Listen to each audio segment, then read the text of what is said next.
All right, guys, welcome to the review for the Ford Explorer ST. I almost said Sport because that's what the last generation was called, but this is a 2021 model year. This isn't the 2020, so we're in the second model year of the complete refresh of the car. Under the hood, let's start with that. It's going to be a 3-liter EcoBoost V6. That's bigger than the last engine that was in this car, and it makes more power.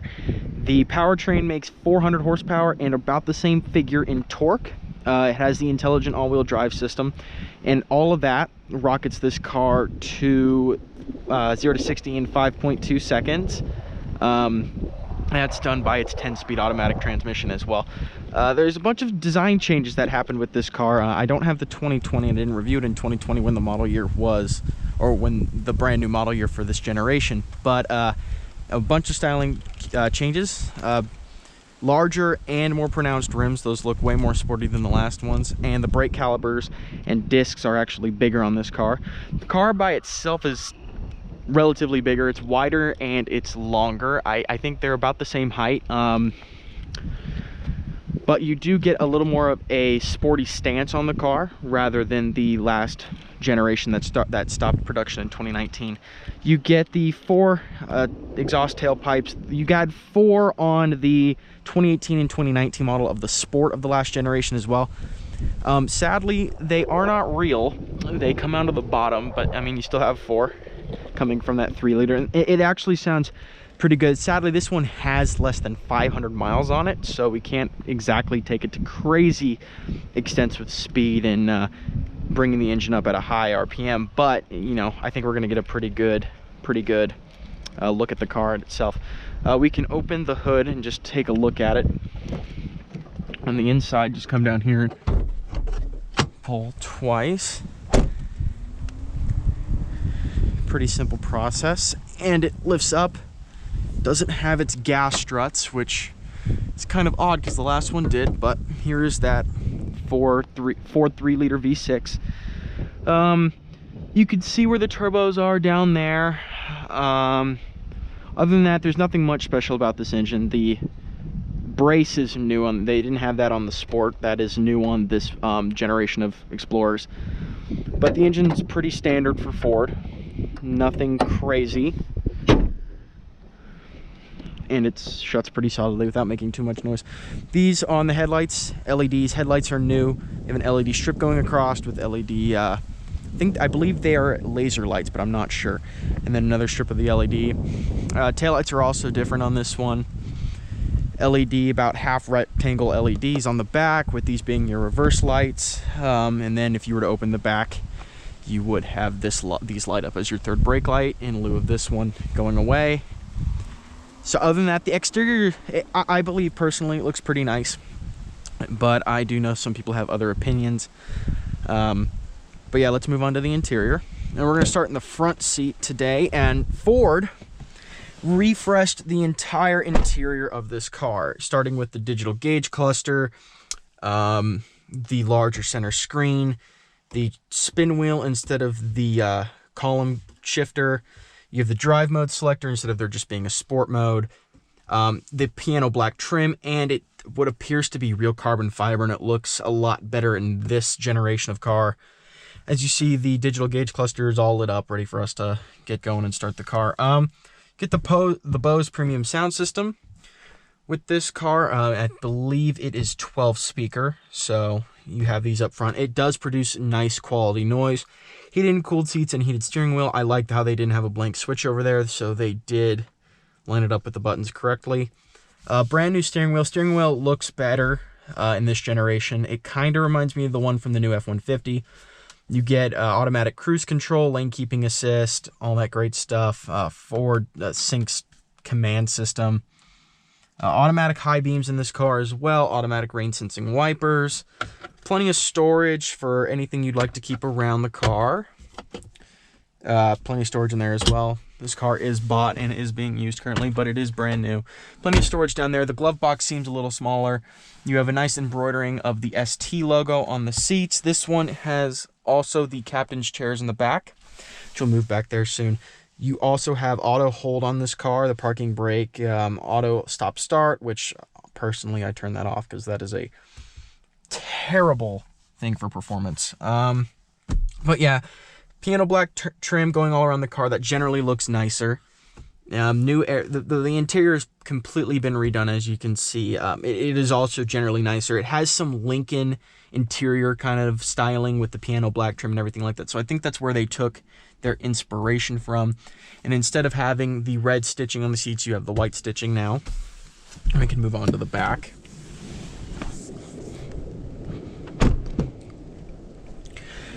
The back is pretty spacious. Again, you have the speakers on the door. The ST comes with the, I wouldn't call it a privacy screen, but it blocks out the sun a little better. Ambient lighting, as you can see, I don't know if the camera's picking that up, but there's a blue hue right there. You do have, if you get the captain's chairs, have this little area in the center. You do have tri-zone climate control in this car, 2 up front, 1 back, and here are the heated seats.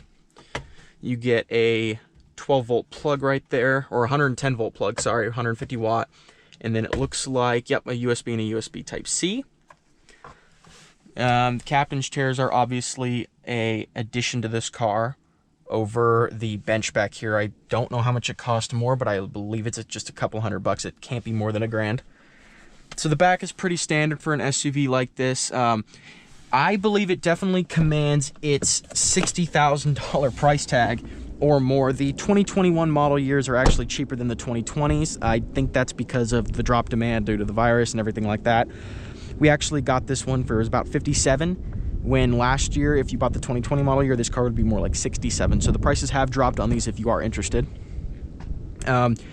For performance, skid or step plates, door plates, skid plates, whatever you want to call them, on the door sills. And then, of course, power seats on both sides, manual seats in the back. There's not much to this. You have the power lift gate and everything like that. And we can go ahead and start this. Now, the key for this car, it's a new for the Explorer. Actually, they updated this key back in 2018. It's got a nice ST logo on the back. Before it just said Ford, so now it says ST on the back. You have remote start, unlock, lock, liftgate, and then alarm. You can just set that right there. Cup holders also have the ambient lighting. That's pretty nice. And to start this, you just press on the brake. As you see, the steering wheel comes down, the seat scoots up. That started in Lexus and made its way into a bunch of other cars as well. Ford has been doing it for a while now. You can just turn off the AC. So not much to say. The driving position of this car, you're in a mid-sized SUV, so it is pretty, you feel pretty commanding, but not as much if you were in something like a Tahoe or a GMC Yukon. So let's get moving. Actually, before that, let's go over the drive modes. So let's start all the way back at the left. You have tow and haul. This one has the towing package on it. You have sport mode, which I will probably drive this car most of the time in sport mode. It's got a hell of a kick to it, and it sounds pretty decent. As you see, the gauge cluster changes for whatever mode you're in. Then you have, over to the side, you have eco mode, which is kind of a green leafy type thing. You have normal. You have slippery if you're on ice going up. If you go up Mount Charleston, since this is Vegas, I have run into situations where there's tons of ice on the road, so this is perfect for that. It uses the intelligent four-wheel drive system to, measure how slippery the roads are and how to apply power. Then you have trail, and then you have deep snow and sand, which I can't imagine. I'm not a sand dune kind of person, so, on that, when you switch to the modes, it changes the traction control settings, and it will turn off the auto stop start. But for right now, we're just going to drive it in normal, then we'll kick it up to sport. Let's get going. Oh, I'm in park still. That would make sense. Okay. So to get going, the car is pretty easy to drive. Steering is incredibly light for a vehicle. I mean, you would need it to be light in an SUV. You're carrying around 4,600 pounds, I believe. That's lighter than the last one, but they've managed to make it bigger. So steering's pretty light. It does have a really light pedal as well. Brakes are pretty light, and accelerator is pretty light as well. Engine revs up to 8,000 RPMs. Red line's at about 7,500. The average gas mileage right now is 14 miles per gallon. That is to be expected from a 3-liter V6 EcoBoost, so it doesn't really earn the EcoBoost name other than that it has a turbocharger on it. And that turbocharger does a lot with the low-end torque on this car. Gets off the line for pretty quickly, again at 5.2 seconds, 0 to 60. The doors automatically lock, as you heard as that. So pretty easy to drive in normal mode. You're not gonna have access to as much of that 400 horsepower right now as you want in normal mode, but you know, you will be able to once you switch over into sport mode. So not much to say about that. You do have paddle shifters if you want to go into manual mode. I wouldn't ever drive a car on normal, especially this one with the paddles on. I rarely drive my car in normal mode and not in sport, but I don't have paddle shifters, so that's no fun. So we can't be hard on the car right now due to the fact that it is, it hasn't been broken in. Like I said, it's got less than 500 miles. It's got 166 miles on it, which is extremely low. The car could be, if they hadn't punched the warranty at the dealership, this car could be sold brand new. And just be told it has test drive miles on it. So before we go over, let's switch it into sport. All right. So the exhaust with sport mode, the steering does get heavier, exhaust gets louder, and throttle response is a lot better. I can't step on the gas and bring this up to redline just yet. Redline is 6,500, not 7,500. Very peppy, and when you let off the accelerator, it manages to hold the high revs for a while. It doesn't just drop your engine speed down like you would in normal mode to avoid consuming as much gas. Keeps the revs high. That way you can step back on the accelerator and take off with no problem. Steering's a little heavier. Again, throttle is a little bit more peppy. Brakes are a little more peppy. The sound on this car is actually surprisingly amazing. I wouldn't be surprised if someone put an exhaust on this car and it sounded pretty good. Even though it's an EcoBoost V6, it does still sound pretty amazing.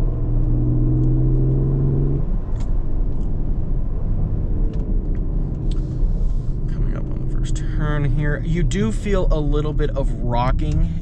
It has a lot of body sway, but not as much as you think it would. Of course, you're not in Mustang levels of performance, but it does manage to prevent itself from swaying like a massive SUV like the Tahoe would. So it makes you feel small while you're driving this massive mid-sized SUV.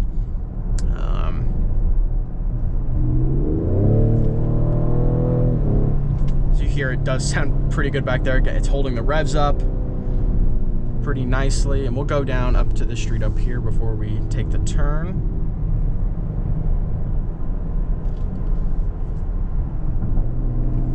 And if you do want to punch it into manual mode, just press the M button down here on the gear selector and it pushes it over into gear 5. Downshift.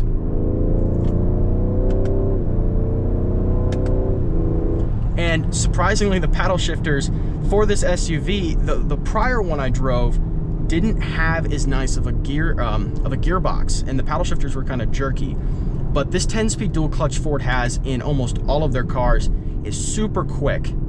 And you don't feel any jerkiness. It truly matches the gearbox itself. I mean, you're not going to connect it to a V10 that's in a Lamborghini, but it is incredible. And if you decide not to downshift, it will downshift for you. It also keeps it in manual mode either way when it decides to do that. The top speed on this car, even though the speedometer says 160, is not 160. Just get up. Also says your speed limit down there, so hopefully no cops decide that they want to tell on me for speeding. Let this Amazon truck guy go. It's pretty busy traffic today, but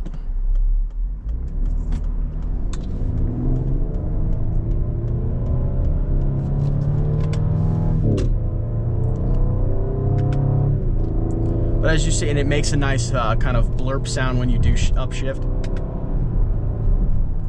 So it is a generally, for an SUV, this is a pretty sporty SUV. Pop it back into normal mode, and we'll pop it back into normal, just to you know, go speed so we don't get pulled over or anything like that. So the automatic cruise control is pretty easy to set up. You also have your lane keep assist right here. So if I were to, you know, decide, it will detect where the lines are on the road. Let's get over here. So you just set it like this by literally just pressing up. Right? Oh, here. The on button's right here. Press on, and it will cruise at now 38 miles an hour. You could press up, and it will move the green dial up, and then you could hold on cruise. And then as you see right now, the lines moving on the screen right there is going to be automatic in the radar cruise control. And then it will go up and then go back down. So right now it's set at 3 bars, which is still, that's a pretty good sized distance, and it will start to slow itself down. Let me just turn off the cruise control. Get over so we can make this final turn. Again, automatic high beams for when it's at night. That's especially good for highway driving. If you're taking a long drive on the highway and it's the middle of the night and you're trying to get somewhere really quickly, you don't run into issues with upsetting other drivers. I hate turning onto this road, that's a fact. There's so many cars.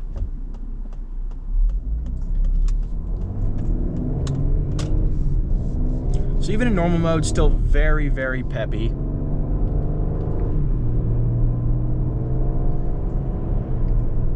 As you see, it drops the RPMs a lot faster in normal mode than it does in sport mode. And it has a nice blue tint to it too. It's not as customizable as an the Audi MMI system and its digital gauge cluster. And you can't show the nav or anything on the screen. If you go to trip, you just scroll through everything here, and if you want to change what you're looking at, you can go to navigation, but it's not going to show you where you are on a map. I don't believe so. No, it won't. So definitely not as good as the Audi one or the BMW one, but those are luxury cars. And cars with those systems and everything like that are going to be more expensive than this. So what you're getting at $55,000 at a car that once was $10,000 more, I believe the value proposition is much better on this one. It kind of makes you ask why you're buying an X5 and not a Ford Explorer other than for the BMW brand name. And that's why most people buy a BMW anyways, because let's be honest, the new Telluride and the new Explorer and the new Expedition and the new F-150 can do everything an X5 can. It even has massaging seats, just like and the Range Rover Sport isn't offered with massaging seats, but the Ford Explorer ST is offered with massaging seats. So you kind of have to weigh your value proposition. The only thing, I had a friend who just bought a Range Rover for $100,000, and it had a fridge box in the center console. And soft closed doors. Those were the only two things that it had over the Explorer, but the Explorer had massaging seats. That's the only two things it had over, and it commanded a price tag $45,000 higher than the Explorer did.